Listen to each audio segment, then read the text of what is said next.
A Filha do Capitão, de Pushkin, com tradução de Boris Schneiderman pela editora 34. Esse livro foi publicado originalmente em 1836 e trata das insurreições, das rebeliões, das revoltas camponesas que ocorreram na Rússia no século XVIII, durante o reinado da czarina Catarina II.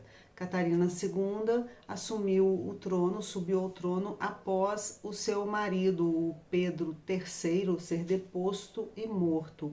Catarina, ela era muito controversa, pois ao mesmo tempo em que ela administrava, tinha uma administração que favorecia muito a aristocracia e desprezava as necessidades dos pobres, dos camponeses, ela também fazia coisas muito interessantes, como construir escolas para mulheres. Ela foi a primeira mulher, a primeira pessoa a se vacinar na Rússia durante a pandemia de varíola que ocorreu no século XVIII.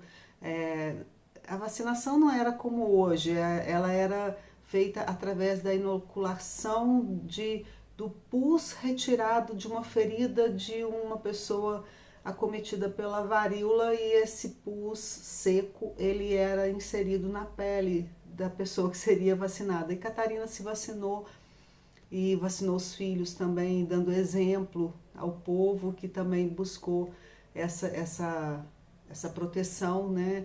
Muito diferente do que nós vimos aqui no Brasil nos últimos anos, né? Como que faz diferença uma liderança tomar esse posicionamento e dar esse exemplo, incentivar o povo pela preservação da vida.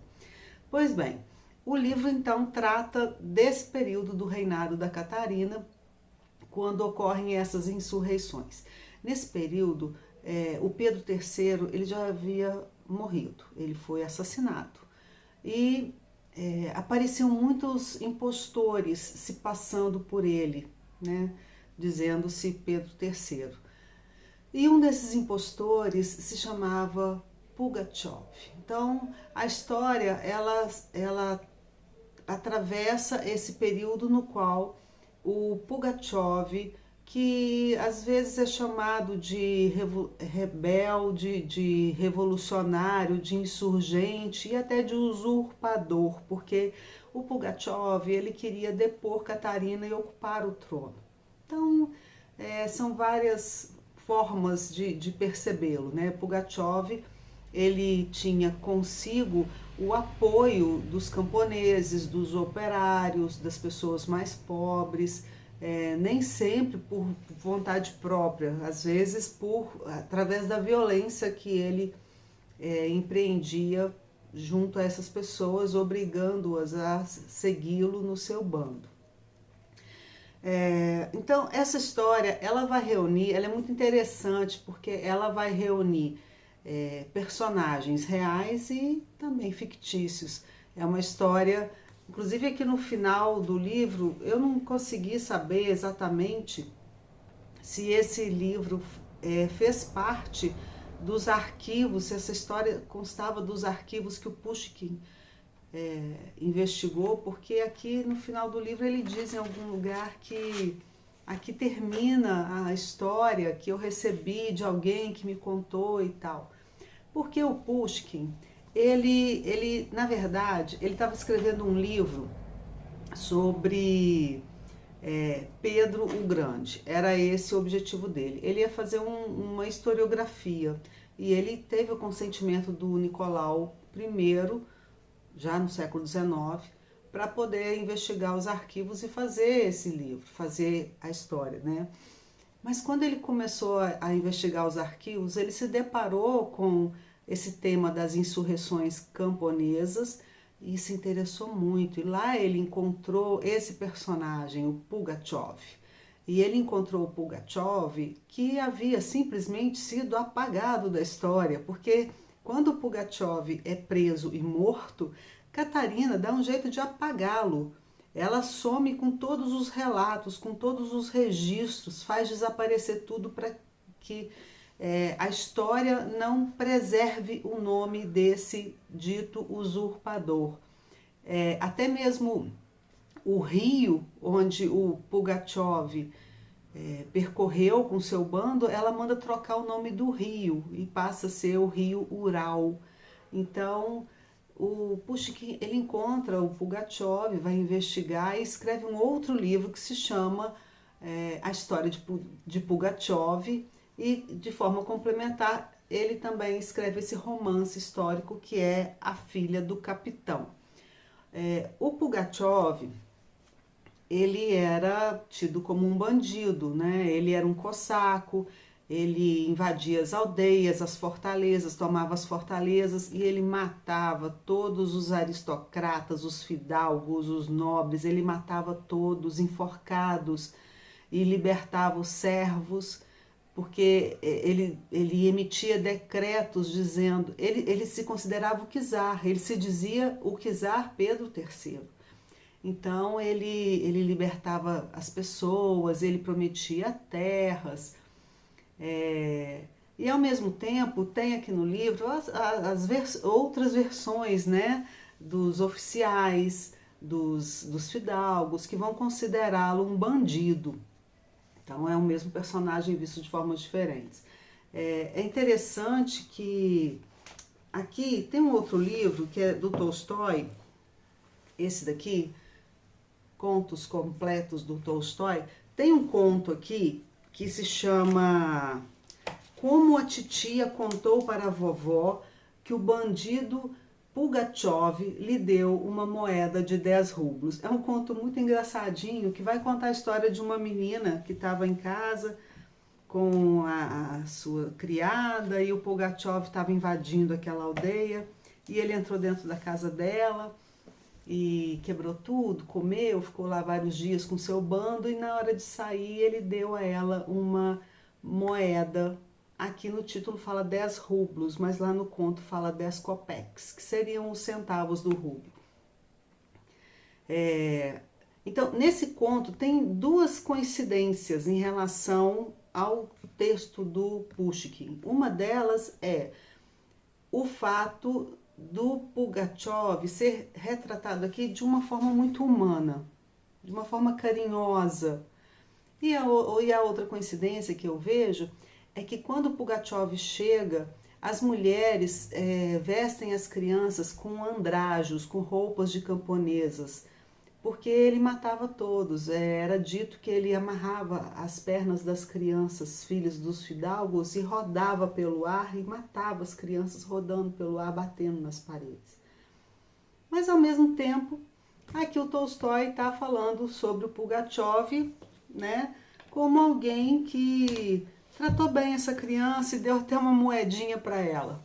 No livro do Pushkin também, o Pugachev, ele aparece como essa pessoa sanguinária, cruel, e também aparece como alguém que tem muito caráter, muita honra e que preza muito a lealdade de quem cuidou dele. Bom, como é essa história? A história começa com um jovem chamado Piotr. Ele tem 16 anos, ele é filho de um pai muito rico que tem 300 servos, porque na Rússia, nessa época, a riqueza das pessoas ela era avaliada pelo número de servos, né? Então ele tinha 300 servos. E o pai decide mandar o Piotr para prestar serviço militar. E o Piotr está pensando assim, bom, eu vou para Petersburgo, né? Eu vou ser oficial lá, eu vou me dar bem, eu vou curtir a vida. Mas o pai tinha outros planos para ele. O pai manda ele para uma fortaleza longínqua, lá nos rincões da Rússia, lá nas estepes, né? E aí o Piotr tem que ir, né? Tem que obedecer ao pai. Ele vai, ele parte para lá. E ele vai junto com um criado, que na verdade não é um criado, é o preceptor dele, desculpa. É um professor que também faz às vezes de criado, porque cuida dele o tempo todo, que é o Savelich. O Savelich é esse preceptor que vai estar com o Piotr do início ao fim da história, cuidando dele, né? E aí eles partem e eles chegam lá nessa fortaleza, na fortaleza de Belogorskaya, um lugar assim, fim do mundo mesmo, né? Não tem nada lá. E o comandante é um senhor idoso, os oficiais também são todos velhos, reformados, e eles ficam fazendo exercícios militares de pijama. É um negócio engraçado. E o Piotr fica lá, né, pensando o que eu vou fazer aqui nesse lugar. Até que ele conhece a filha do comandante, né, que é o capitão. A filha do capitão. Filha do capitão se chama Masha. Uma menina bela, uma menina sensata, sensível, né? A Masha, na verdade, ela não fala muito aqui no início do livro, não. A gente não escuta os diálogos dela. Mas ela se apaixona pelo Piotr, Piotr se apaixona por ela. Só que nem tudo dá muito certo, né? Porque tem um outro oficial lá que se chama Schwabin, que também é apaixonado por ela. E esse cara, ele tem falha de caráter, ele é maledicente, ele é perverso, ele, ele faz tudo para prejudicar as pessoas, inclusive para prejudicar o romance dos dois, né? E aí, o Piotr, ele escreve pro pai e fala assim: pai, eu tô apaixonado pela Masha, quero me casar com ela. E o pai diz que não, responde, né, a carta: não, de forma alguma, você é um fidalgo, você é um aristocrata, você tem que casar com uma pessoa das mesmas condições sociais suas. Se você casar com ela, eu te deserdo, o pai diz, né? E aí o Piotr fala com a Masha, ela fala: olha, sem a benção do seu pai a gente não se casa. E eles estão ali e nisso vem a notícia de que o bandido Pugachev, o usurpador, o insurgente está chegando e vai invadir a fortaleza de Belogorskaya. E invade. Ele invade e ele mata o pai da Masha, mata a mãe. Ah, a mãe, esqueci de falar a mãe dela. A mãe dela é interessantíssima. A mãe dela se chama Vassilissa. Essa Vassilissa, ela na verdade é quem chefia essa fortaleza. Ela põe todo mundo para trabalhar, ela dá as ordens, ela dá ordem no marido, que é o capitão, né? Porque o capitão é aquele homem bondoso, amoroso, moroso, calmo. E a Vassilissa, ela que dá expediente para tudo. Aí o Pugachev, o bandido, chega com seu bando. E o que ele faz quando ele chega nas aldeias? Ele mata primeiro os fidalgos, os ricos todos, ele mata, ele enforca. Ele já chega construindo as forcas para enforcar as pessoas. E as demais pessoas, os aldeões, ele os obriga a beijar o seu crucifixo e a jurar lealdade e se juntar ao seu bando. Como o pai da Masha, o Ivan, não aceitou fazer isso, ele decidiu prezar pela honra do lugar que ele ocupava enquanto comandante da fortaleza, ele foi enforcado. Quando ele foi enforcado, a mulher dele vem correndo. É uma cena assim muito, muito forte, muito triste, porque é um casal que a gente ama nesse livro. A Vassilissa vem correndo, falando: por que você matou meu marido? Aí ele mata a Vassilissa também. E a Masha fica órfã. Quando ela fica órfã, aí tem uma ruptura com a história do Piotr, desse garoto que foi para lá prestar serviço. Por quê? Porque ele não estava nem aí para nada, ele não ligava para nada, ele não tinha firmeza nenhuma. Mas quando ele vê que a Masha, que é a menina que ele ama, tá órfã, no meio daquele bando, ele sabia que ela seria estuprada, que ela seria morta. E aí ele muda completamente o comportamento dele. Ele passa a fazer de tudo para defendê-la, para cuidar dela, para escondê-la, e ele consegue. Ele esconde a Masha, e aí o bando parte da cidade, da fortaleza. E o Pugachev, eu esqueci de contar um detalhe muito importante. Voltando lá na história, quando o Piotr e o Savelich, que é o preceptor dele, estavam indo para a fortaleza de Belogorskaya, no caminho, teve uma noite, uma tarde, um fim de tarde, que começou a nevar muito. muito, muito. E houve uma grande tormenta. E o Savelit falou com o Piotr assim, Piotr, vamos pernoitar aqui porque está muito difícil. Só que o Piotr, ele era arrogante, né? Ele não escutava ninguém. Ele falou, não, vamos tocar a viagem. E tocaram a viagem. E de repente eles se viram no meio de um lugar que eles não sabiam onde estavam, de tanta neve, de tanta tempestade. E nisso apareceu um vulto de um homem. Eles acolheram esse homem na carroça. Esse homem foi considerado o guia. É o título, inclusive, do capítulo, o guia. E esse guia guiou Piotr e Savelit até um lugar seguro, onde eles pernoitaram. O Piotr deu a ele dinheiro e deu o casaco dele pro cara, porque ele estava né, sem roupas adequadas para aquela tempestade. Isso aconteceu lá no início, guardem essa informação.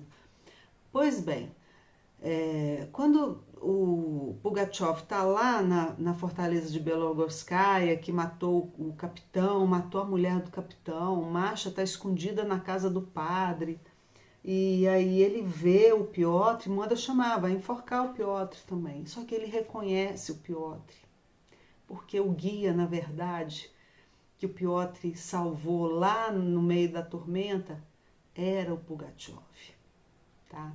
E é interessante, a gente fica assim, sentindo algo ambivalente, porque ao mesmo tempo que a gente está sentindo indignação, uma indignação tremenda, porque ele acabou de matar o cara mais legal do livro, que era o Ivan, e a mulher dele, ao mesmo tempo nos vem um sentimento de gratidão, de compreensão em relação ao Pugachev, porque ele se mostra humano, ele se sente assim, você me salvou e eu vou salvar você, não vou matar você, porque você foi bom para mim.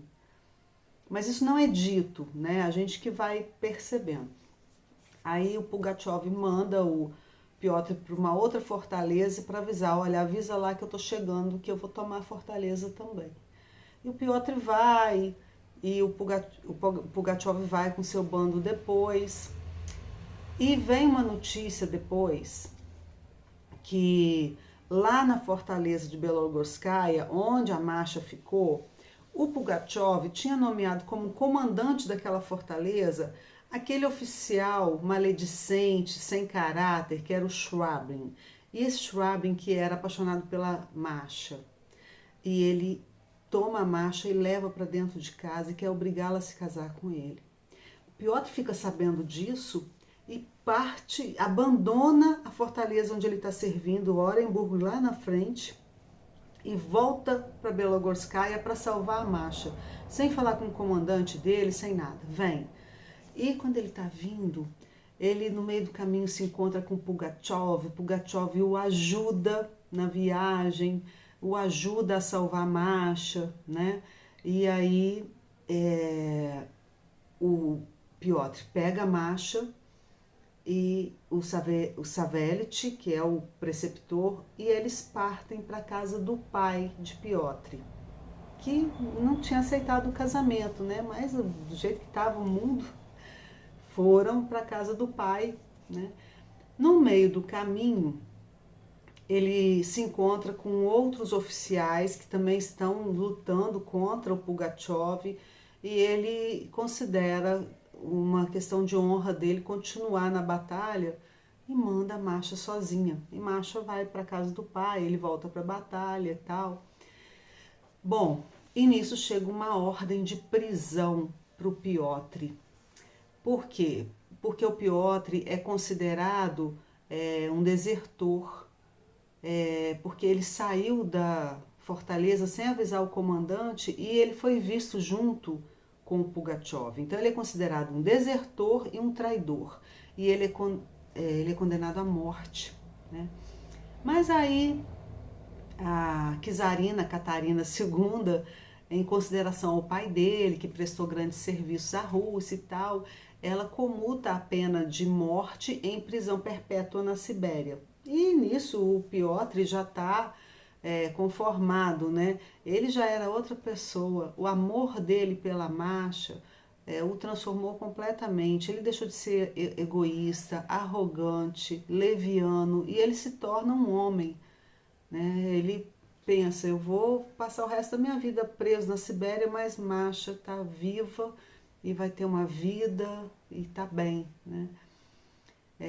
E aí que a Masha vai entrar em ação, que é uma parte assim que eu achei meio fabulosa do livro, para te falar a verdade, porque ela fica sabendo que o amor dela vai ficar lá na Sibéria o resto da vida, e aí ela decide ir a Petersburgo para resolver a situação. Então ela vai a Petersburgo sozinha e ela chega lá e um dia ela está caminhando lá num jardim muito bonito, ela encontra uma mulher e ela conta para a mulher tudo que está acontecendo, que o amor dela vai ser exilado e tal.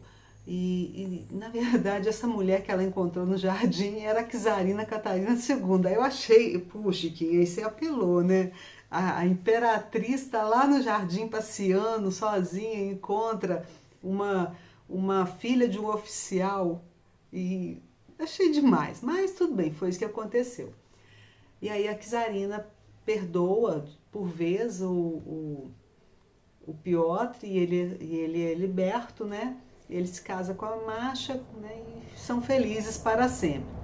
No final do livro, no último parágrafozinho tem uma fala dizendo que durante as minhas caminhadas, aí é o Pushkin falando, durante as minhas pesquisas e minhas andanças em busca de Pugachev, para escrever o livro A História de Pugachev, eu encontrei uma isbá, que é uma casa, né, no campo, onde havia pregado na parede um quadro de vidro com a carta de Catarina II, oferecendo o indulto e a liberdade a Piotr.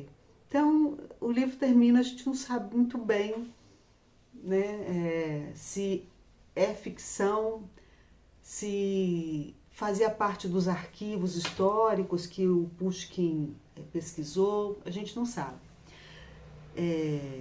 Tem aqui um trecho que eu selecionei para ler, que é pequeno, para a gente entender a relação do Piotr com o Pugachev, porque ambos se auxiliaram mutuamente e ambos eram gratos um ao outro. Piotr salvou Pugachev no meio da tormenta e Pugachev preservou a vida dele e o ajudou a libertar Masha. Então todos dois tinham um sentimento de gratidão um pelo outro. Olha só o que o Piotr diz sobre o Pugachev.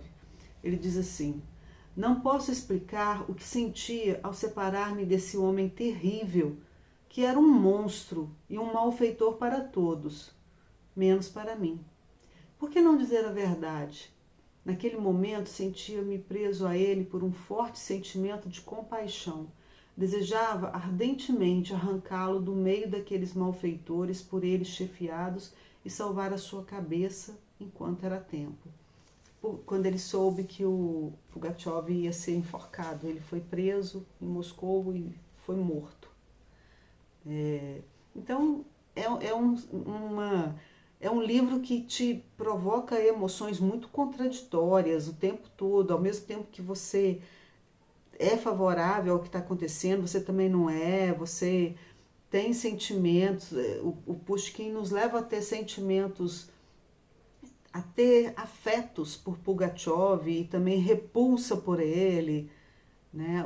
Me parece que o mesmo sentimento que o Piotr sente por ele, de repulsa e de afeto, o Pushkin consegue trazer isso para nós que estamos lendo o livro. Então isso é muito interessante. Bom, o livro tem aqui tem um prefácio do Otto Maria, que é muito interessante. Lá no final tem um capítulo que se chama Capítulo Suprimido, que parece que o Pushkin escreveu o capítulo e decidiu tirar o capítulo. E ele não consta do corpo do texto. Ele está lá no final, nos apêndices, mas depois eu fui ler o capítulo suprimido e é interessante que se esse capítulo entra no livro, a história se torna completamente outra. E temos também lá no final dois apêndices, dois anexos. Um é do Danilo Ora e o outro é do próprio Pushkin, contando a história de Pugachev. É muito interessante. Então, esse é A Filha do Capitão, de Pushkin, que eu indico a vocês.